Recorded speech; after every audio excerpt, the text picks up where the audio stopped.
เบิ่งน้ำกันเด้อทุกคนเด้อให้ทุกคนเข้ามาเบิ่งเนาะเป็นกรณีศึกษาเด้อคันว่าไผที่บ่กล้าเนาะบ่กล้าเข้าเด้อตามแล้วก็ให้ทุกคนมาเบิ่งเนาะเป็นกรณีศึกษามาหลักๆก็อยากให้ทุกคนเข้ามาร่วมเบิ่งหั่นแหละเนาะคือแต่ละมื้อเนาะกามันก็บ่คือเก่าได้เนาะบางมื้อมันก็ได้เนาะมาโอเคเนาะAuto Signal Pro ทุกคนเนาะวิธีนำใช้หยังก็ง่ายๆเนาะมันก็บ่ได้ยุ่งยากปานใดเนาะที่เบิ่งเฮาก็เบิ่งตามสัญญาณที่มันบอกเนาะเดี๋ยวนี้มันบอกขายเนาะกดขายมาเบิ่งว่ามันสิได้ผลบ่ซุนี้BNB เนาะออเดอร์นี้นี่ผ่านไปแล้วเนาะเดี๋ยวเบิ่ง BTC เนาะเบิ่งหลายๆกราฟทุกคนเบิ่งหลายๆกราฟเนาะBTC ก็ค่อนข้างที่จะนิ่งอยู่เนาะ Ethereum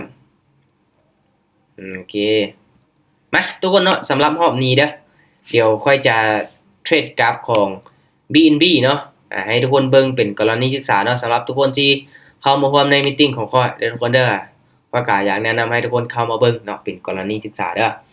มาไผที่มีงบมีต้นทุนเนาะอยากออเดอร์ตามได้ส่วนได้ทุกคนเนาะวิเคราะห์ไปนํกันเนาะ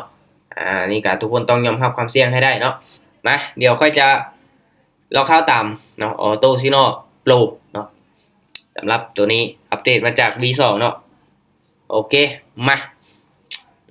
มาเบิ่งนำกันว่าตัวนี้มันจะเป็นจังไดเนาะสำหรับวิธีการบริหารต้นทุนของข้อยเนาะก็คือเก่าเนาะรอบนี้เอาต้นทุนมา545เหรียญเนาะก็สิไปไม้ละ15เหรียญซะทุกคนเนาะออเดอร์ละ15เหรียญเนาะเริ่มต้นเบาๆเนาะมาทุกคนเนาะเดี๋ยวออเดอร์นี้ค่อยจะเข้าเป็นออเดอร์แรกเนาะมาเดี๋ยวมาเบิ่งนำกันเด้อว่ามันสิโอเคบ่ตอบโจทย์บ่เนาะAuto Signal ทุกคนเนาะมันเป็นเพียงสัญญาณเนาะอยู่ที่เฮาเนาะเป็นคนตัดสินใจออเดอร์นี้มันบอกซื้อเนาะมาค่อยเข้าซื้อทุกคนเนาะเบิ่งค่อยเทศเป็นกรณีศึกษามาเบิ่งนำกันบอกเลยเนาะมื้อนี้อาจจะจัดหนักจัดเต็มก็เป็นไปได้มาสิสร้างสถิติใหม่ได้บ่ทุกคนเนาะมื้อก่อนอันนี้27ออเดอร์นี่มื้อใดเฮาสิมาล้มสถิติตัวเก่าได้ทุกคนหลังจาก30นี่ก็โอเคแล้วนะมาลุ้นเบิ่งนำกันว่าออเดอร์นี้เป็นเขียวน้อยๆอยู่ขึ้นไปติลูกก็จังซั่นล่ะบ่ทุกคนเนาะโอเคออเดอร์แรกแห้งหมานไปแล้วเนาะมีแววอยู่ทุกคนเนาะมีแววอยู่ได้แบบนี้นะมาเดี๋ยวเรามาเบิ่งนำกันเนาะมีแววละออเดอร์แรกปรับเงิน15เหรียญเบิ่งนำกันเด้อเดี๋ยวมาเบิ่งนำกันออเดอร์นี้สัญญาณมันบอกมาจังได๋ขายเนาะโอเคจัดเลยออเดอร์นี้ขายสัญญาณบอกขายทุกคนก็เข้าเรื่องขายเลยเนาะมาเดี๋ยวทุกคนมาเบิ่งนำกันเด้อเดี๋ยวมาเบิ่งนำกันออเดอร์นี้จังได๋ก็ลงมาได้ล่ะเริ่มปรับตัวเป็นแนวโน้มขาลงแล้วทุกคนเนาะมาออเดอร์ที่2บินงามๆบ่ตอนนี้ยังนิ่งอยู่ทุกคนเนาะยังนิ่งอยู่เดี๋ยวมันก็ลงมาเนาะตอนท้ายเดี๋ยวมันก็ลงมาถ้าเบิ่งจวดได้บ่โอ้จวดขึ้นไปเทิงบัดนี้โอ้ลงมาบ่ได้ทุกคนเนาะยังบ่ลงโอเคบ่เป็นหยังมาฝากเงินไปต่อทุกคนเนาะจังได๋ก็ออกไป2ออเดอร์เด้อทุกคนเด้อเนาะสำหรับจริงงานให้เขาใหม่เนาะมาปรับเงินเนาะออเดอร์นี้ค่อยปรับเงินเป็น30 15 30จักใหม่วิน 1,000 เนาะมาออเดอร์นี้ค่อยขายโอเค BNB เด้อทุกคนเด้อก็สบายดีจริงแม่นเฮาเนาะที่เขาเอาใหม่เด้อครับบ่ผมเบิ่งปิดกรณีศึกษาเนาะตอนนี้อยู่ในกราฟของ BNB เนาะก็เข้าตาม Auto Signal เนาะออเดอร์แรกวินเนาะออเดอร์ที่2พลาดเนาะออเดอร์ที่3กำลังออกไปเนาะตอนนี้เนาะออเดอร์นี้ต้องวินงามๆแล้วล่ะทุกคนมื้อนี้นี่เฮามาเอาคืนเนาะแก้แค้นเนาะมื้อวานนี่โอ้บ่ไหวเนาะฝากให้มันก่อนวานนี้สวิงแฮงโพดเนาะมื้อนี้นี่ต้องเอาคืนให้ได้มาแดงงามๆเฮ้ยปอทุกคนมันขึ้นไปได้เสยค่อยว่าสิเอาคืนมาซะป้าตุ๊โอ้ทุกคนเอาก่อนหน้านี้มันกับบอสสวิงนะมาตัวทุกคนมันขึ้นไปได้เสยป่ะ มาทุกคนเนาะว่าเรื่องใจเนาะเดินเงินตามแผนไปก่อนออเดอร์นี้60สัญญาณมันบอกซื้อเนาะมาคอยลองตามสัญญาณไปซื้อมาลุ้นมาทำการทุกคนป่อเดิมเมื่อกี้นี้ค่อยคิดว่าจังไดกับไปแดงงามๆแล้วนะเนาะมันขึ้นเขียวได้เสยเนาะมาทุกคนไปกันต่อจวดสลับขึ้นไปลูกออเดอร์นี้มันลงมายอกซื้อทุกคนเนาะจังไดกับเขียวนะไหมนี่บอกว่าขึ้นในบอโอ้เมื่อกี้นี้มันยังสวิงขึ้นได้ทุกคนออเดอร์นี้จังได้โอ้ไปคนละทางตัวซิกโนบอกซื้อเนาะแดงลงแดงเลยบาทนี่โอ้ทุกคนพลาดไป3 ไม้แล้วเนาะเอาวะบ่ได้ตีจังสีเนาะอุตส่าห์ว่าสีวิ่งงามๆเนาะห้อยกำไรสิหายได้ทุกคนคอยอุตส่าห์มีกำไรหลายเนาะสงเศร้าเนี่ยออเดอร์นี้ปรับเงินเนาะ120เนาะออเดอร์นี้ผ่านก่อนเด้อทุกคนเดี๋ยวค่อยผ่านก่อนมามันเป็นจังไดเนาะพลาดไป3 ไม้แล้วไม้ที่4นี่ขอเบิ่งก่อนเด้อเนาะไม้ที่4ออเดอร์นี้มันบอกซื้อเนาะมันเป็นแนวโน้มขาลงอยู่ทุกคนเนาะมันเป็นแนวโน้มขาลงอยู่เนาะค่อยคิดว่าโอ้ก็มาเบิ่งนํกันเนาะออเดอร์ที่เฮาบ่ได้เข้านี่มันสิได้ผลบ่หรือว่าจังได๋บ่มีหยัง 100% เนาะโอ้ทุกคนเนาะขึ้นเขียวงามเลยบาดนี้ไผที่ว่ากล้าทุกคนเนาะมั่นใจลองเข้าตามมอโตซิโน่เนาะเดี๋ยวมาลุ้นมานํกันออเดอร์นี้เฮาบ่ได้เข้าเนาะงามเลยได้ผลงามๆเลยนิ่งงามๆเลยเนาะมาออเดอร์นี้ทุกคนคูณเงินไม้ที่4แล้วเนาะจังได้บาทนี่15 30 60 120เนาะมาออเดอร์นี้มันบอกซื้อเนาะมาค่อยเข้าตามซื้อเลยออเดอร์นี้เมื่อกี้นี้มันได้ผลทุกคนเนาะออเดอร์นี้มีโอกาสจวดขึ้นไปแน่นอนจวดขึ้นไปเขียวงานแน่นอนออเดอร์นี้มาตามมอโตซิโน่ไปทุกคนไม้นี้มาลุ้นมาทำกันโอ้บ่ได้ตีจังสีทุกคนไม้ที่เฮาบ่เข้าแล้วได้ผลเนาะไม้ที่เฮาเข้าตามแล้วคือเป็นจังซี่วะโอ้ปลาลงมาแดงงามเลยทุกคนโอ้สงสัยมันบ่มานำค่อยนี่ตีนี่ออโตซิโน่ออเดอร์นี้ก็มันขึ้นไป3เขียวตอนท้ายทุกคนเนาะ3เขียวเนาะลงมาแดงเนาะเถอะทุกคนขึ้นไปพลาดฮอด4 ไม้เนาะมาไม้ที่5ทุกคนเบิ่งนํกันออเดอร์นี้ออเดอร์นี้มันบอกขายเนาะมาจัดเลยออเดอร์นี้ขายเลยใส่เลยทุกคนเนาะไม้นี้ไม้ที่5มาเบิ่งนํกันมาลุ้นมานํกันเนาะคันว่าออเดอร์นี้ทุกคนพลาดแล้วก็โอเคพักตามแผนเนาะก่อนหน้านี้อุตส่าห์แบบงามๆมาเลยทุกคนเนาะมาออเดอร์นี้มาลุ้นมานํกันปิดแดงได้บ่ลงมาแดงได้บ่ออเดอร์นี้แดงน้อยก็แดงนะไม้สุดท้ายแล้วลูกจังได้โอ้ทุกคนเนาะจนฮอดไม้ที่5ครับโอ้ทุกคนเนาะเสียดายเนาะมาโอเคถ้างั้นนี่มันยังอยากให้เฮาไปต่ออยู่ทุกคนเนาะมาไปกันต่อมาเรื่องใจเนาะใส่เต็มที่เลยกำไรขึ้นมาน้อยนึงทุกคนเนาะ545เนาะตอนนี้โอเคมาค่อยจะตามเอาตัวซิโน่ไปอีกจัดไปเวลายังหลายทุกคนเนาะมากลับมาเดินเงิน15 เหรียญที่เก่าโอ้ยทรงนี้เนาะพลาดทั้งหมด3 ไม้4 ไม้เนาะที่จริงมันก็บ่พลาดละไม้ก่อนหน้าหั่นแต่ว่าเฮาบ่ได้ออกไม่ซื้ออาจารย์แมนทุกคนเบิ่งสัญญาณเขียวๆนี่เนาะขันเขียวนี่ค่อยซื้อเลยเนาะอาจารย์น้องลงไปกดขายอาจารย์โอ้แม่นว่ะมาลุ้นนำกันมาลุ้นมาทำกันทุกคนเนาะว่าจะขึ้นเขียวงามได้บ่อ๋อเดี๋ยวนี้ปิดเขียวที่ลูกขึ้นไปจวดกระจักซันละบ่โอ้ยทุกคนเนาะตลาดช่วงนี้บ่เฮ็ดแบบเป็นเป็นแต่เสียวๆหน่อยนึงเนาะตอนท้ายทุกคนเนาะโอ้สวิงจวดจีดแล้วเนาะมาไปกันต่อทุกคนไปกันต่อออโตซิโน่เริ่ม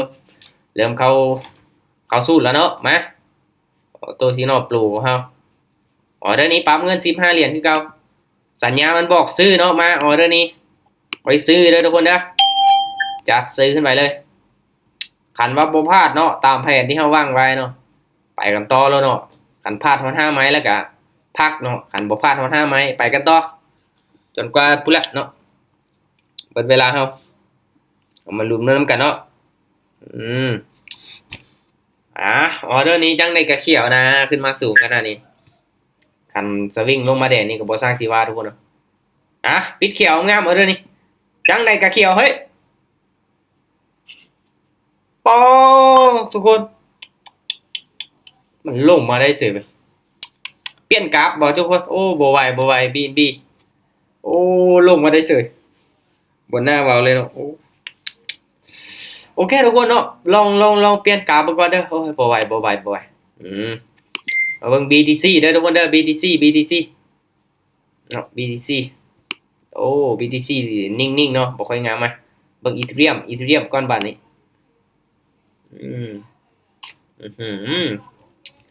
Ethereum กันนิ่งเนาะโอเคมาทุกคนค่อยจะเทรดกราฟของ Ethereum เด้อ Ethereum เนาะมา10 วิสุดท้ายเนาะโอ้บีนเมื่อกี้นี้บ่ไหวเนาะมาปรับเงิน30เนาะ15แล้วก็30 Ethereum เนาะให้คนเบิ่งเป็นกรณีศึกษาจังซี่แหละทุกคนเนาะมันบ่มีหยัง 100% เนาะมาทุกอย่างอยู่บนพื้นฐานการวิเคราะห์ทุกคนเนาะมาลุ้นเรื่องการออเดอร์นี้สัญญาณมันบอกซื้อเนาะจัดเลยค่อยซื้อเลยมา Ethereum เนาะมาเบิ่งนำกันทุกคนมาลุ้นเบิ่งนำกันเนาะออเดอร์นี้เขียวงามนี่มันต้องขึ้นสูงๆจังซี่ทุกคนเนาะมาออเดอร์นี้จังได๋ก็ต้องปิดเขียวงามล่ะโอ้สวยงามไปทุกคนเนาะออเดอร์นี้นี่1 วิ2 วิสุดท้ายละลงมาแดงนี่ก็เฮ็ดลายแล้วเนาะปิดมีตติ้งแล้วทุกคนเนาะจังได๋ก็เขียวไหมนี่นิ่งไว้ป้อทุกคนป้อค่อยบ่อยากเชื่อเลยเว้ยไปต่อบ่อาจารย์โอ้สงสัยมันบ่มานนำค่อยนี่ตินี่โอ้ทุกคนบ่อยากเชื่อเว้ยมาอีกไหมนึงออเดอร์นี้ขายเนาะ60ขายสัญญาณบอกขายทุกคนปอลงมาได้เฉยโอ้โหว่าชีวิตงามๆแล้วเนาะไม้สุดท้ายอาจารย์ไม้สุดท้ายคันว่ามันสวิงลงมาก็เห็นลายแล้วเนาะคันมันสวิงแล้วก็เฮาก็พักทุกคนเนาะคือที่ค่อยเว้าแหละกราฟช่วงไหนที่มันบ่เป็นตาก็บ่เทศเนาะมาจังได๋ก็แดงนะออเดอร์นี้นิ่งไว้ลูกนิ่งไว้อย่า3โอ้ยทุกคนเนาะเบิดแห้งก่อนก็ได้วันแตกเลยอาจารย์โอ้เทศกราฟแต่ก็สวิงเว้ยทุกคนเนาะเอาเบิ่ง BTC ดูโอ้บ่ไหวเว้ยเบิ่งก่อนสังเกตเบิ่ง BTC ก่อนเนาะสัญญาณมันบอกขายเนาะโอ้ทุกคนเนาะพลาดไป3ไม้เลยเนาะกำไรค่อยยังเหลือแต่200มื้อนี้มีกำไรหลายได้ก่อนหน้าหันเนาะมันบ่สวิงจังซี่เนาะเห็นบ่โอ้โหทุกคนเนาะโอเคมาให้โอกาสอีกไม้นึงเนาะคันว่าพลาดอีกไม้นึงทุกคนค่อยก็สิขอstop loss ไว้ก่อนเนาะเพราะว่าเฮาก็มีขีดจำกัดว่าซั่นๆเนาะได้ผลเนาะ Bitcoin ได้ผลเนาะนะออเดอร์นี้ลงมาแดงงามๆเลยเนาะอีกไม้นึงเป็นไม้สุดท้ายเนาะของรอบนี้เนาะคันว่าค่อยพลาดทุกคนเนาะเฮาก็พักก่อนเด้อทุกคนเด้อเพราะว่ามื้อนี้ก็มีกำไรมาแล้วก็บ่อยากให้กำไรหายเนาะมาให้ทุกคนมาลุ้นมานำกันเนาะก็คือที่ทุกคนเห็นนั่นแหละเนาะตลาดมันค่อนข้างที่จะผันผวนแน่เนาะโอเคออเดอร์นี้สัญญาณบอกซื้อเนาะคูณเงินไหม DC ทุกคนมาซื้อขึ้นไปแล้วเนาะซื้อขึ้นไปแล้วออเดอร์นี้มีโอกาสขึ้นไปต่อเลยเนาะเป็นแนวโน้มขาขึ้นจังซี่มาเขียวงามเลยแหละไหมนี่ ไม้ที่สี่ทุกคนเนาะไม้ที่สี่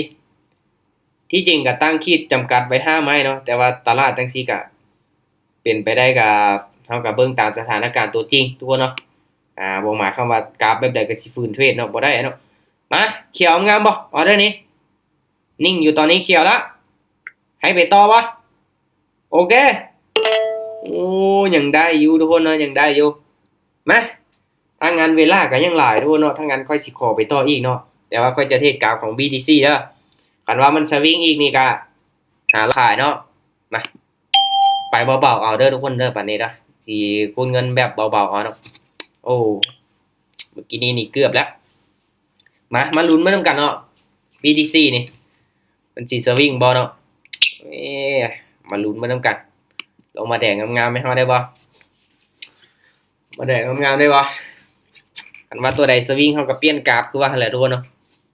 BNB สวิงเนาะ Ethereum ก็สวิงเนาะเปลี่ยนมาเป็น BTC นิ่งเนาะจังได๋ลูกโอ้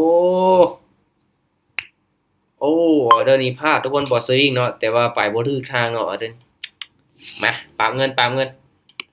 ยังได้อยู่มาไหนทุกคนเบิ่งเป็นกรณีศึกษาทุกคนเนาะคันว่าทุกคนบ่กล้าเข้าเด้อเนาะเอาเนาะไผกล้าแล้วก็ใส่เลยทุกคนเนาะว่าเรื่องใจแต่ว่าบริหารต้นทุนเนาะของเฮาดีๆสัญญาณมันบอกขายอีกทุกคนมาไปเอาเดี๋ยวนี้จัดเลยคุณเงินเนาะ30เดือนมื้อนี้มี มื้อนี้ค่อยมีกำไรหลายได้นะเราค่อยจังกล้าไปเนาะคันว่ากำไรบ่มีนี่ก็เจอตลาดมันมีเฮาก็บ่เป็นตาปานใดทุกคนเนาะคันว่ามีกำไรนี่ก็โอเคยังอุ่นใจไว้อยู่เนาะมาเดี๋ยวมาลุ้นมันนํกันทุกคนเนาะออเดอร์นี้จวดลงมาแดงงามได้บ่ตลาดค่อนข้างที่จะนิ่งเลยเนาะนิ่งแล้วก็เปลี่ยนตอนท้ายเนาะจังซั่นล่ะบ่อ่าได้อยู่ทุกคนเนาะ BTC ได้อยู่มาไปกันต่อไปกันต่อเนาะออเดอร์นี้15เหรียญคือเก่าโอเคมาลุ้นมานํกันทุกคนเนาะตามสัญญาณเนาะที่เห็นบอกตอนประมาณ10วิสุดท้ายเนาะโอเคสัญญาณบอกขายเนาะโอเคมาจัดเลยขายออเดอร์นี้เอามาสังเกตเบิ่งเนาะเนาะมีเดียมเนาะธรรมดามาลุ้นมานํกันออเดอร์นี้สลับลงมาแดงบ่เนาะคันว่ามันพลาดวินนี่ก็ได้อยู่ทุกคนเนาะคันพลาดฮอด3ไม้4ไม้แล้วสิยุ่งเลยเนาะพลาดหลายนี่อันตรายมาเดี๋ยวมาลุ้นมานํกัน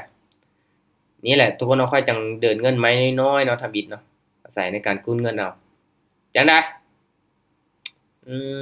ขึ้นเขียวเว้ยพลาดวินอยู่ทุกคนเอามาไปกันต่อขัดพลาดฮอด4-5ไม้แล้วก็จังว่ากันเนาะเบิ่งดีๆเนาะพลาดฮอด3-4ไม้แล้วก็สังเกตเบิ่งเนาะมาเดี๋ยวเฮาเบิ่งนำกันออเดอร์นี้ ตามสัญญาณไปก่อนสัญญาณบอกซื้อเนาะโอเคเป็นเทรนขาขึ้นก็บอกซื้อดิตัวเนาะออเดอร์เมื่อกี้นี้มันบอกขายเนาะออเดอร์เมื่อกี้นี้มาอาจจะปรับตัวไปเทรนขาขึ้นงามๆปรับตัวไปเทรนขาขึ้นงามๆตัวเนาะพันนิ่งแท้ยิ่งว่าเนาะสำหรับ BTC เนาะมันจะเปลี่ยนต่อประมาณ 4-5 วิสุดท้ายอะไรเนาะมาเดี๋ยวเฮามาลุ้นเรื่องกันทุกคน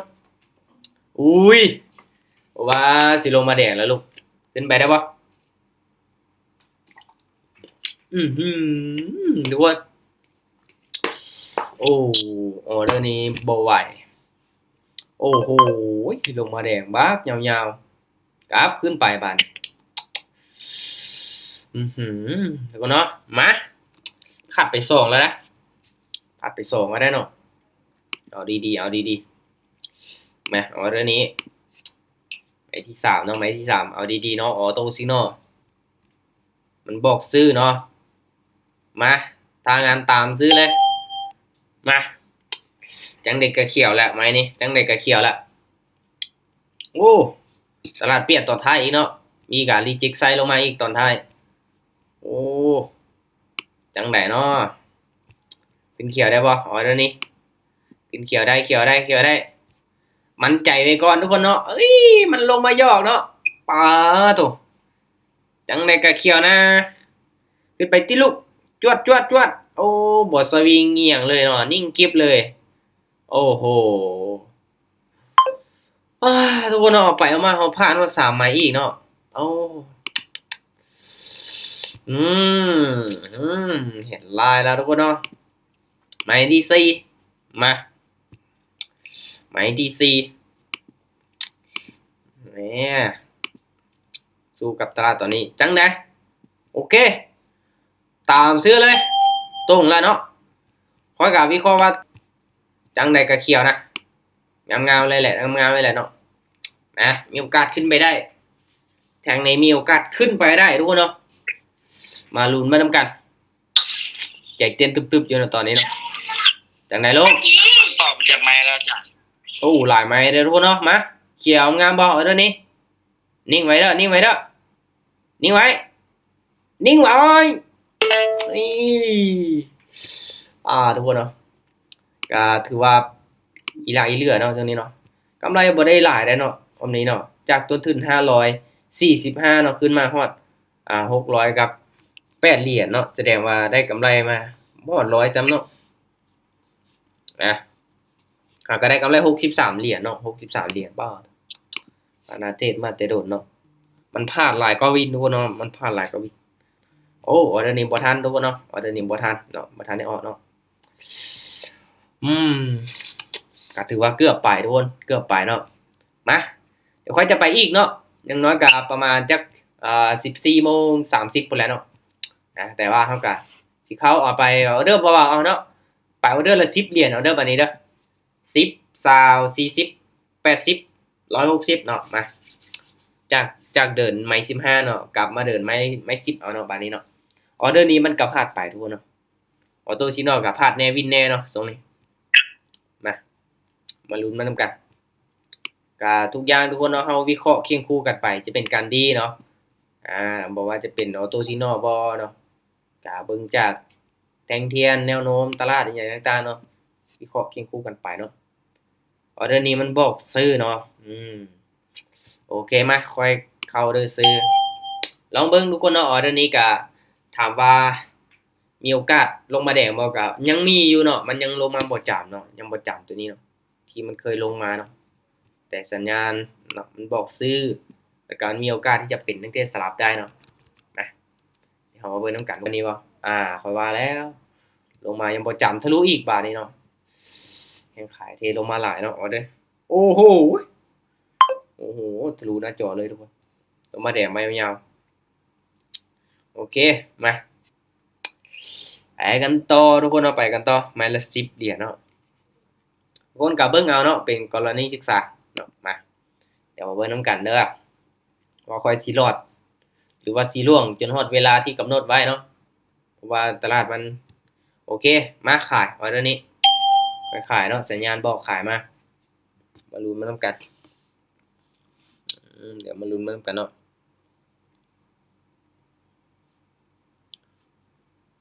โอเคเนาะมามีโอกาสอยู่เนาะออเดอร์นี้พักโตลงมาต่อเนาะเป็นแท่งเทียนแดงมาแล้วกันเนาะพักโตเขียวอย่าบ่ว่าสิขึ้นไปเขียวเซยลงมาได้บ่ยังพอมีเวลาลูกโอ้ยจังได้บ่ได้ให้ทุกคนเนาะขึ้นไปเก็บเอาไส้มันเสียเนาะไปเก็บเอาไส้มันเสียโอ้ยมาทุกคนไปกันต่อเนาะไปกันต่อพลาดไปจังไม้ละ10 20โอเค2ไม้เนาะตรงนี้อัตราชนะบ่ค่อยสูงด้วยเนาะมาอาศัยในการคูณเงินเอา40 40ออเดอร์นี้บอกขายเนาะโอเคมาขายตั้งใดก็ต้องลงมาแดงแล้วนะบาทนี้3แท่งเทียนเขียวขึ้นไปจังซี่อินดิเคเตอร์ตัดขนาดก็ลงมาเนาะมาออเดอร์นี้มีโอกาสลงมาแดงต่อมาลุ้นมานำกันทุกคนเนาะ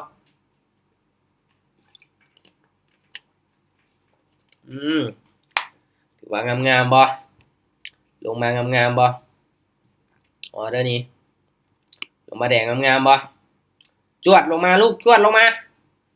จวดทำแม่อึ๊บแดงได้ก็แดงนี่ต้องรอท่าเอา จะมั่นใจหน่อยนึงทุกคนมาไปกันต่ออีกเนาะไปกันต่ออีกก่อนเด้อกำไรก็โอเคละเนาะได้มาระดับนี้ก็โอเคแล้วเนาะแต่ว่าจะไปกันต่ออีกก่อนเนาะโอเคเวลายังอยู่ทุกคนเนาะมา ออเดอร์นี้สัญญาณมันบอกซื้อเนาะโอเคมาเอาซื้อเลยทุกคนเนาะออเดอร์นี้นี่ได้ว่าเป็นแนวโน้มขาลงเนาะเป็นเด้งๆสลับอยู่เนาะแต่ว่ามันบอกซื้อเนาะอันแห้งซื้อมาหลายนี่โอเคอยู่เนาะจวดขึ้นไปลูกจวดขึ้นไปทะลุ2 เส้นนั่นเลยเนาะมาเดี๋ยวผมลืมเรื่องกันตรูซิกโนเนาะโอเคมาออเดอร์นี้จังวินงามๆแล้วนะบอสวิ่งแล้วเนาะ BTC เนี่ยบอสวิ่งแล้วเนาะกันอีเธเรียมกับ BNB ก่อนหน้านี้กับโอ้ทุกคนเนาะบอสร้างสิว่าเนาะสวิ่งซื่อมาโอเคบอกไปยังไปกันต่อทุกคนเนาะมื้อนี้มีกำไรแล้วมื้อนี้เนาะบ่คือเมื่อวานเนาะเมื่อวานนี้โอ้ยบ่ไหววันนี้เนาะวันนี้แห่งสวิ่งแห่งเนาะคิดว่ากาวันเสาร์อาทิตย์เนาะมาออเดอร์นี้สัญญาณบอกซื้อเนาะจัดซื้ออีกเลยจัดซื้ออีกเลยนะเดี๋ยวมาลุ้นเรื่องกันออเดอร์นี้จวดขึ้นไปเขียวได้วะเริ่มนิ่งแล้ว นิ่งเลยทุกคนเอาบอกเคลื่อนไหวอย่างเลยเนาะเมื่อวานนี้บ่ได้เข้าติดลบหลายบางวันนี่บ่หลายเนาะว่านี่ครับพลาด5 ไม้แล้วก็พักเนาะโอ้ปอดคัดขึ้นไป 1,000ตุ้ยว่าผิด100ปลายเนาะ100ปลายทุกคน100โอ้ลงมาแดงใช่เนาะเด้มื้อวานนี้มันแบบสวิงแฮเนาะแบบปั๊บเนาะคล้ายๆกับก่อนหน้านี้ที่ค่อยเทศกราฟของอีเธเรียมเนาะคือกันเนาะมันเป็นบางช่วงเนาะช่วงกับตัวเอาไปเทศมาไปกันต่อกาจะเนาะโอ้ยลืมเบิ่งออโตซิโนขายเนาะโอเคออเดอร์นี้ขายเนาะมาจัดไปมามื้อนี้นี่ก่อนหน้าหั่นเนาะก่อนหน้าเปิดมีตติงนึงก็ค่อยก็เข้าไปเทรดเนาะเห็นบ่ทุกคนได้เข้าร่วมมีตติงของเทรดเดอร์ตุ้ยบ่วินมา10ไม่ติดเลยเนาะเขาก็โอ้สุดยอดกำไรงามๆเนาะเห็นบ่ทรงนี้นี่พลาด3วินพลาดวินพลาด3วินพลาด2วินเห็นบ่มันพลาดหลายกว่าวินนะอัตราชนะก็บ่สูงเลยแน่เสียงดังฟังชัดเนาะเสียงดังฟังชัดเมื่อวานนี้ก็ติดลบอยู่มื้อนี้ก็ยังติดลบติดน้อยมื้อนี้ยังแก้บ่ได้โอ้ส่วนอาจจะงามกว่านี้เนาะคันว่ามันบ่สวิงนี่ออโตซิโนนี่ได้ผลอยู่เนาะได้ผลอยู่สำหรับ V2 ก็คล้ายๆเนาะแต่ว่าตัวนี้จะเป็นออโตซิโนโปรเนาะที่อัปเดตมาใหม่เนาะโอเคเอาตัวนี้ซื้อเนาะซื้อไปมาโอเคใกล้สิฮอดเวลาแล้วทุกคนเอามาอีกจัก 2-3 ไม้เด้อคันว่ามันได้ผลนี่โอเคถ้าจะไปกันต่ออีกเนาะคันว่ามันพลาดราคา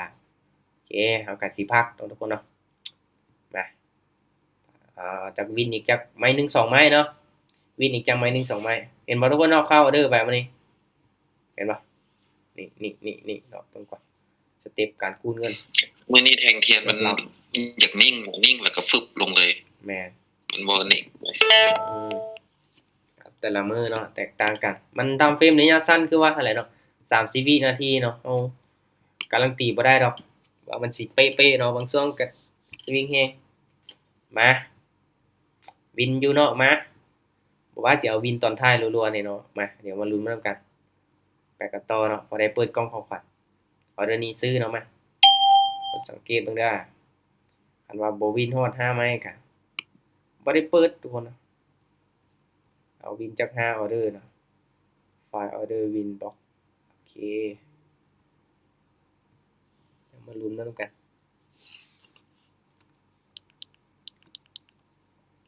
เดี๋ยวมาลุ้นเบิ่งนำกันทุกคนเนาะตอนนี้จังได๋เขียวงามบ่ออเดอร์นี้น่าจะบ่สวิงแล้วเนาะตลาดช่วงนี้เนาะเริ่มนิ่งแล้วเนาะโอเคละออโตซิโนเฮาเริ่มได้ผลละมาตลาดบ่สวิงเนาะโอเคแล้วนะทุกคนเนาะเทตามออโตซิโนเนาะ ช่วงใดที่มันสวิงนี่ก็อยากยอมคือกันมาว่าเดี๋ยวนี้ไปกันต่อเนาะไปกันต่อเด้อทุกคนเด้อเวลามีตติ้งเฮาก็40เนาะ4014:40 นาทีโอเคสัญญาณมันบอกขายเนาะขายเดี๋ยวนี้มาอีกจังไม้ละ2มา2ไม้ติด3ไม้ติดเนาะตัวนี้1 2 3ไม้ติดเนาะอีก2ออเดอร์จะได้5ไม้ติดเนาะตลาดเริ่มนิ่งเริ่มงามแล้วเนาะทุกคนเนาะเริ่มเข้าที่เข้าทางแล้วเนาะไปมักเทรดนี่แทงเทียนจังซี่แหละเนาะโอเคเนาะเห็นบ่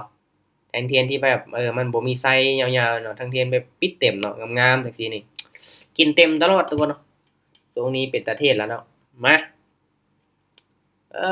สวยงามทุกคนบินมา4ไม้ละ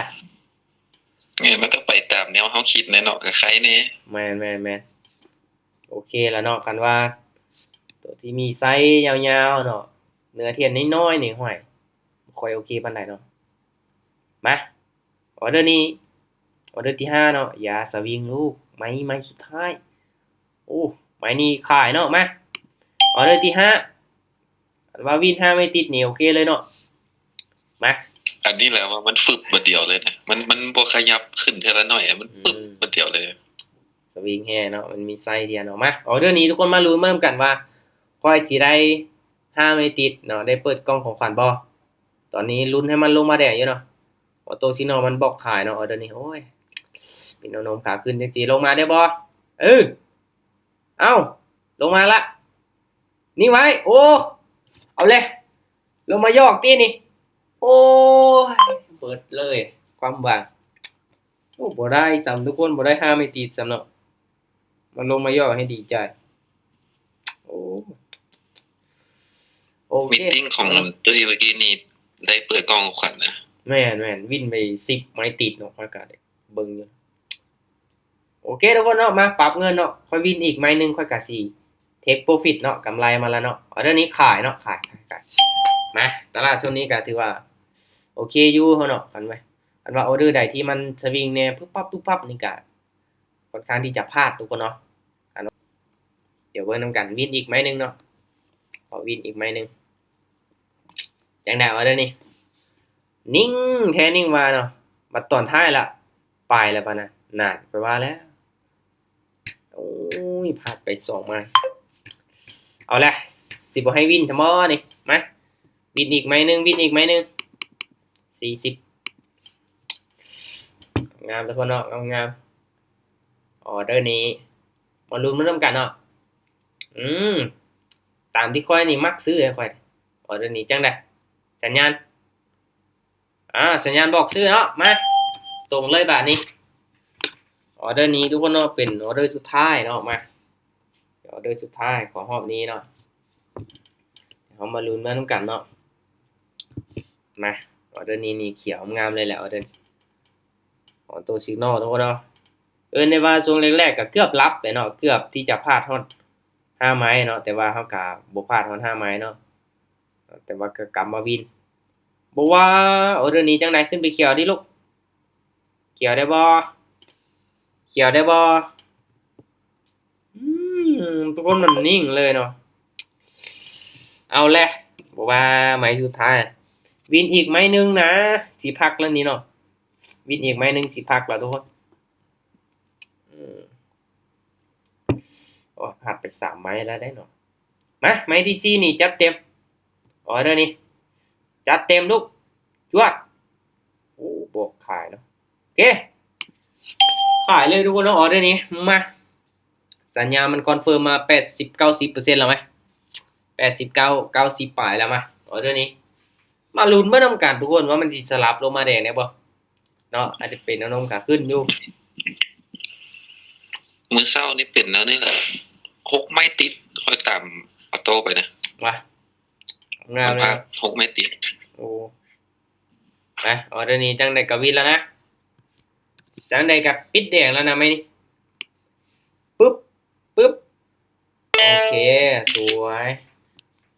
กำไรบ่ฮอด100ซ้ำทุกคนเนาะแต่โดนเนาะขนาดไปไม้ละ15ไม้ละ10เนาะก็ยังบ่ฮอดเนาะเพราะว่าพลาดหลายกว่าวินแน่ช่วง ช่วงก่อนๆเนาะช่วงแรกๆนี่มาช่วงหลังๆนี่เริ่มวินแน่เนาะวินฮอด4ไม้ปัดบ่ฮอด3เนาะบ่ฮอด5ไม้จังกำไร86เหรียญทุกคนเนาะจากต้นทุน545กำไร86เหรียญเนาะก็ถือว่าโอเคแล้วเนาะ10ปลายเปอร์เซ็นต์เนาะเดี๋ยวมาเบิ่งทุกคนเนาะมื้อนี้ค่อยมีกำไรมาก่อนหน้าหั้นเนาะ300ปลายเนาะปึ๊บโอ้สุดยอดทุกคนเนาะพูดนะเห็นบ่สเต็ปการคูณเงินเนาะตัวนี้โอ้บ่วินฮอด5ไม้ซ้ำนี่เนาะเห็นบ่พูดก่อนหน้านี้ทุกคนเนาะโอเคทุกคนสำหรับรอบนี้เนาะก็คือสิได้พักประมาณนี้แล้วเนาะเพราะว่าโลอยู่10โลนะค่อยตอนนี้ว่าตัวซิงนอลเนี่ย สำหรับออโต้ซิกนอลทุกคนเนาะตัว V2 นั้นแจกให้ได้เนาะแต่ว่าตัวโปรนี่ยังบ่ทันได้แจกให้ไผเนาะทุกคนเนาะตัวนี้ยังเป็นของแร่อยู่เนาะถ้าสำหรับตัว V2 นี่ไผต้องการเนาะเขาก็แบ่งปันให้ฟรีเนาะเอาไปลองนำใช้ศึกษาเบิ่งเนาะ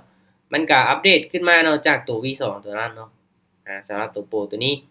ก็นำใช้ก็คล้ายๆกันอยู่เนาะบางออเดอร์มันก็ตรงกันอยู่เนาะมันก็แตกต่างกันไปเล็กน้อยทุกคนเนาะบ่ว่าจะนำใช้ปิดไมค์ให้ก่อนเนาะมีเสียงรบกวนหน่อยนึงมาให้ก่อนเด้อปานเสียงพายุทุกคนเสียงซ่านๆเลยเนาะโอเคมาทุกคนเนาะก็อาจารย์แต่ละมื้อก็โดดอยู่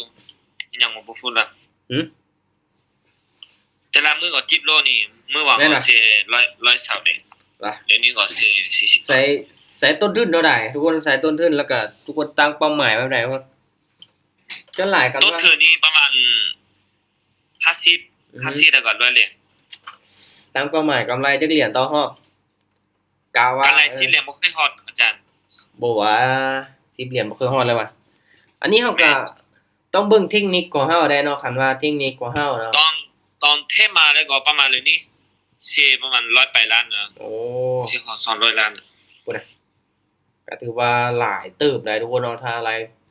เนาะเป็นเงินกีบก็โอ้ถือว่าหลายเด้ตัวนี้นี่ข้อยก็อยากฝากให้ไปเบิ่งคืนนะครับว่าติดลบหลายขนาดนั้นเนาะ1เนาะในกรณีที่เฮาเข้าไปเทรดนี่เฮาได้เก็บกำสถิติอีหยังไว้บ่เนาะได้จดได้บันทึกไว้ว่าแต่ละรอบเนาะเฮาเสียย้อนหยังเนาะแล้วติดลบไปเท่าใดตลาดมันเป็นแบบใดเนาะจดไปเบิดทุกคนเนาะทั้งอารมณ์ความรู้สึกของเฮาว่าตอนที่เฮาเสียนะเนาะมันเป็นจังไดและก่อนที่เฮาจะเข้าเด้อน่ะอารมณ์ความรู้สึกเฮาเป็นจังไดเนาะเฮาตัดสินด้วยอีหยังเนาะหลักๆคันว่าเฮาบ่มีการเก็บกำบันทึกอีหยังละเทรดเสียไปมื้อนี้ก็เสียมื้อหน้าก็เสียเนาะแล้วก็บ่มีการวางแผนอีหยังเลยก็ยากอยู่เด้คือบางคนเนาะต้นทุนเนาะเฮามีอยู่100บางเทื่อเฮาอาจจะตั้งเป้าหมายสูงเกินไปบ่เนาะอยากได้50อยากได้100ต่อรอบเนาะคันว่ามันเฮ็ดบ่ได้เฮาก็ยับลงมาเนาะเอาต้นทุนจัก1,000 นี่มาเก็บเอาจัก100บ่ลดลงมาเนาะคันว่า100บ่ได้ก็เอามือจัก50เหรียญบ่เนาะคันว่ามีงบหลายฮอดพันเด้เนาะมื้อละ50เหรียญ50เหรียญไปเรื่อยๆก็มันก็ค่อยๆบวกเนาะตัวที่เฮาติดลบไปก็มีโอกาสกลับคืนมาเนาะ50เหรียญเฮาก็แบ่งออกเนาะเทรดเอารอบละ25เหรียญบ่ต่อรอบเนาะก็ยับลงมาจังซี่ก่อนคันว่าเฮาเริ่มมีกำไรเนาะกำไรหลายเฮาก็เริ่มยับขึ้นเนาะคือว่าเองก็เริ่มต้นจากเป้าหมายกำไรมื้อละ10เหรียญเนาะเติมได้แด้ก็ยับขึ้นมามื้อละ20คันว่ามื้อที่ตลาดมันงามๆเฮาก็ยับขึ้นมามื้อละ30มื้อที่ตลาดบ่งามเฮาก็ติดลบไปก็พักก่อนเนาะหลักๆเฮาต้องเบิ่งให้ออกเนาะมื้อใดที่เป็นตาเทศมื้อใดบ่เป็นตาเทศเนาะทุกคนถ้าว่าตลาดมันบ่โอเคมื้อนี้เนาะเฮาก็บ่เทศกันมื้อที่มันเป็นตาเจ้าเทศแล้ววิ่งงามๆเฮาก็สิเทศหลายแน่มื้อนั้นเนาะหลักๆทุกคนกันว่าวางแผนมาเนาะเฮาก็ต้องปฏิบัติตามแผนนั่นแหละเนาะบางคนพลาดติดลบไปแล้วให้มันพอตแตกเลยเนาะอันนี้ก็บ่ได้เด้อทุกคนเนาะคือข้อเองตั้งขีดจำกัดว่าพลาด5ไม้หยุดก็คือหยุดเนาะคันว่าไปต่อก็เฮาสิ all in ไปเนาะสุดท้ายแล้วพอตแตกติดลบไปเบิดเห็นบ่มันจะเป็นแบบนั้นเนาะถ้าว่าเฮาควบคุมตัวเองบ่ได้เนาะคันว่าพลาด5ไม้พักก็คือพักเนาะปิดหน้าจอไปเฮ็ดอันอื่นก็สิเป็นการดีทุกคนเนาะโอเคทุกคนกันว่าติดลบนี่ต้องอาศัยระยะเวลาเนาะกว่าสิกลับมาได้เนาะ เฮาก็ค่อยๆเก็บเอามื้อละน้อยเนาะคันว่ามื้อละอ่ะยกตัวอย่างใส่มื้อละ100เหรียญเนาะเฮาเก็บประมาณจัก3เดือนเนาะ3เดือนก็ประมาณ90มื้อเนาะก็9,000เหรียญทุกคนเนาะก็มีโอกาสกลับมาได้เนาะมื้อละ100เนาะคันว่ามื้อละ100บ่ได้เนาะเอามื้อละ50มื้อละ50 3เดือนก็4,000เนาะ4,500มื้อละ50บ่ได้เนาะเอ้าเอามื้อละ20บัดนี้เนาะมื้อละ20เนาะ3เดือนก็ได้ละ 1,800 เนาะต่อไปเนาะก็สร้างวินัยให้ตัวเองก่อนเนาะก่อนที่ว่าเราจะมีกำไรนะต้องเป็นคนที่มีวินัยพอสมควรนั่นแหละทุกคนเนาะค่อยๆเก็บเนาะควบคุมอารมณ์ของตัวเองให้ได้เนาะโอเคทุกคนมาเริ่มการเทรดการลงทุนเนาะมันมีความเสี่ยงสูงเนาะผลตอบแทนสูงเนาะและเงินที่เรานำมาลงทุนทุกคนต้องเป็นเงินเย็นเท่านั้นเด้อเนาะอันนี้ก็ได้แนะนำอยู่เป็นประจำเนาะเอาเงินเย็นมาเนาะเราจังเทรดแบบบ่ได้กดดันอีหยังเนาะห้ามเอาเงินฮ้อนมาเทรดเด็ดขาดทุกคนเนาะโอเคตั้งใจศึกษาทุกคนเนาะทุกๆการลงทุนมีความเสี่ยงคือกับว่าอะไรเนาะโอเคบ๊ายบายทุกคนเนาะเจอกันใหม่